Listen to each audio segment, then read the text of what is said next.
اذا كان عندك السمان كينتج كل نهار ولكن البيض كيبقى عندك وما كيتباعش، فالمشكل غالبا ماشي في السمان، المشكل في الطريقه ديال التسويق. اليوم غادي نشارك معك تجربه ميدانيه خدام بها انا شخصيا واللي قدرت من خلالها نبيع الانتاج بطريقه افضل. وخليك حتى الاخر ديال الفيديو حيت غادي نعطيك فكره بسيطه يمكن تكون هي نقطه التحول في المشروع ديالك. اكثر سؤال كيتكرر عندي هو السي عبد المجيد، البيض عندي موجود ولكن فين نبيعو؟ اذا كان هذا هو نفس المشكل اللي عندك فانت في المكان الصحيح.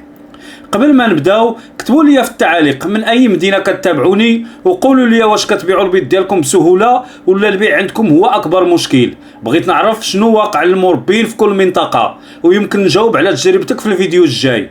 اليوم ما غاديش نهضر معك على كلام نظري، غادي نشارك معاك خطوات بسيطه خرجت بها من التجربه واي واحد يقدر يطبقها سواء كان عنده 50 سمانه ولا 500.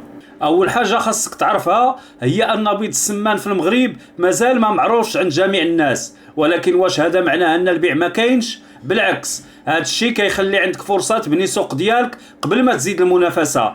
انا منين كنمشي عند مول المحل ما كنمشيش غير بالبيض، بالعكس كنمشي عنده باركيطه نقيه فيها التاريخ وفيها رقم الهاتف والتيكيت حتى هو على مزينته لانني ضربت عليه تماره وكيقولوا ليك زوقت بيع. ومن بعد كنقول ليه الا ما تبعتش قبل التاريخ اللي كاين في الباركيطه انا نبدلها لك. هنا كتعطي الثقه لمول الحانوت، كيرتاح وكيحس انه ما غاديش يخسر. ولكن السر الحقيقي ماشي هنا، السر هو انك ما تقطعش العلاقه مع التاجر. ارجع عنده سولوا واش تباعت، شنو قالوا الزبناء، واش خاص شي تحسين. بهذه الطريقه كتولي بالنسبه ليه مورد كيقدر يعتمد عليه، ماشي غير واحد جاي يبيع ويمشي. وقبل ما نكمل، اذا كنتي اول مره كتفرج في قناه دار السمان فمرحبا بك والف مرحبا. هنا كنشارك معك تجارب حقيقيه من الميدان باش نختصروا عليكم سنوات ديال التجارب والخسائر. اذا كان هدفك تبني مشروع سمان ناجح اشترك في القناه من دابا لان كل فيديو كيكمل لي قبل منه. خليني نحكي لك قصه قصيره وهي واقعه مع واحد المربي انا كنعرفه. واحد المربي كان مقتنع ان المشكل في السوق، كل مره كيسمع ما كاينش الطلب.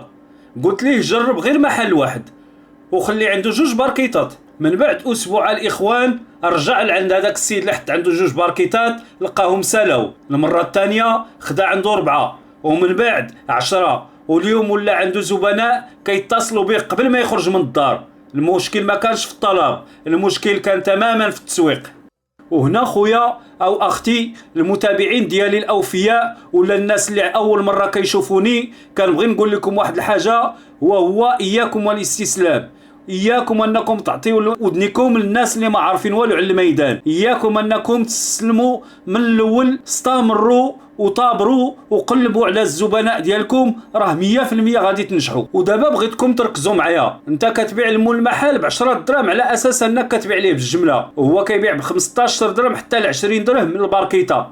السؤال هو علاش كتخلي الفرق كامل يمشي عند الوسيط؟ خلينا نحسبوها معاك. انا خوتي ما كاينش هنا باش نغشكم ولا نعطيكم شي مغالطات ولا نضحك عليكم. ملي كنشارك معكم التجربه راه 100% عشتها ولا كنعرف اللي عاشها. دابا بغيتك تركز معايا وتعطيني ودنيك. انت كتبيع المول المحل ب 10 دراهم على اساس انك كتبيع بالجمله وهو كيبيعها ب 13 ولا 15 درهم للزبائن. السؤال هو علاش تخلي هذا الفرق كامل يمشي عند الوسيط؟ خلينا نحسبوها معاك. اذا بعتي 10 باركيطات مباشره للزبون ب 15 درهم تقريبا غادي تخلي لك 150 درهم. اما اذا بعتيها للمحل ب 10 درهم غادي تخلي لك 100 درهم فقط، يعني 50 درهم زياده من نفس الانتاج وبلا ما تزيد حتى سمانه. ولكن هنا كيغلطوا بزاف ديال الناس، اول ربح كيحققوه كيمشيو يصرفوه. اما المربي الذكي اللي كيبغي يبني المشروع ديالو على المدى الطويل كيخلي الربح يرجع ويخدم داخل المشروع. وهذه هي العقليه اللي كتكبر اي مشروع مع الوقت. تي هذيك 50 درهم اللي زدتيهم ما تمشيش تصرفهم، دخلهم في الفقاسه ولا استثمرهم في شراء بيض مخصب. الفراخ اللي غادي يخرجوا منهم غادي يكونوا تمولوا من الارباح النجاح، يعني المشروع ديالك كيكبر بلا ما تزيد راس مال جديد. ودابا باش نعطيك الطريقه اللي كنفضلها انا في البيع المباشر، ما خصكش تكري محل وما خصكش تبقى في الشارع نهار كامل والشمس كتحرق فيك. اختار غير ساعه وحده بين صلاه المغرب وصلاه العشاء، جيب طاوله صغيره، رطب الباركيطات وحط ورقه كبيره فيها فوائد بيض السمان. الناس غادي توقف بدافع الفضول، وطبعا من الفضول كيبدا البيع. وزيد حركه بسيطه، كل واحد شرى منك عطيه تيكيت فيه رقم الهاتف ديالك، الا عجبو المنتوج غادي يتصل بك مباشره مره اخرى وغادي يعاود يطلب، وهكذا كتولي عندك قاعده ديال الزبناء الدائمين وما كتبقاش كل مره كتبدا من الصفر. متتبعين ومتتبعات قناه دار السمان،